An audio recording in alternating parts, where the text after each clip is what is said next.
3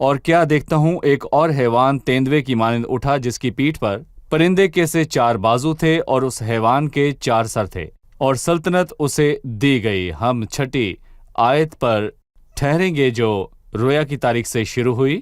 اس نے بیلتشزر بادشاہ کے پہلے سال میں یہ رویا دیکھی۔ یہ سب واقعات چھٹے باب کے واقعات سے پہلے ہوئے، تو یہ چھٹے باب کے بعد کیوں درج ہیں اس کے متعلق بھائی یوسف ہم آپ سے جاننا چاہیں گے، لہٰذا تفصیلاً بتائیے۔ دیکھیں، میں کہوں گا کہ نبوتوں کو تاریخی لحاظ سے نہیں لکھا، پر آپ یاد رکھیں کہ 7ویں باب سے دوسرے باب کا آغاز ہوتا ہے۔ اگر ہم اس حصے کا جائزہ لیں تو اس میں یہاں سے 11ویں باب تک تاریخی ترتیب موجود ہے اور فرق موجود ہے۔ مثلاً یہاں پر بیلشزر کے پہلے سال میں، اور اگلے باب میں بیلشزر بادشاہ کی سلطنت کے تیسرے سال میں یہاں کچھ وقت گزرا ہے۔